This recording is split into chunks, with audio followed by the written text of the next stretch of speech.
Okay, so now if we're on page 21, we'll talk about how do you actually play a rest. So you might be wondering, why do we even have to play a rest if it's silence? And again, it's because if there's notes that are previously ringing. And the next piece does have a lot of that. So it's a good technique to learn if you're playing in a situation where you want to really precisely control the duration of notes. So the first one, if you look on the top of page 21, talks about if it's a fretted note, not an open string. So meaning none of the open strings that ring, but a fretted note. So it's pretty easy. If I'm playing, let's say I'm playing the C sharp on the second fret of the B string, I just lift off from the fretboard itself, but leave my finger touching on the string. All right, here I'll do it again on C. I'm just hitting on the first fret, and then as I lift up, I leave my finger in contact with the string, but off of the fretboard. And so that just stops the vibration of the string.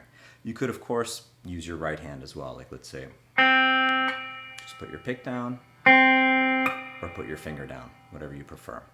If it is an open string, then it's kind of the opposite. You put your finger on the string and don't press down. Now you'll notice right now, you're still hearing that pitch ring because I hit the open E, and that's one of those examples of sympathetic strings ringing that I mentioned. Okay, so if you really were gonna be precise about it, you'd have to also silence all the other strings because that E is a resonant note that activates other pitches on the other strings.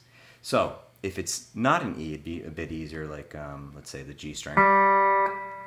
That silences because it doesn't activate the other overtone series on the guitar, if you want to look into that. But basically I'm just touching it down with putting my finger back down on the string, stopping the vibration, or left hand.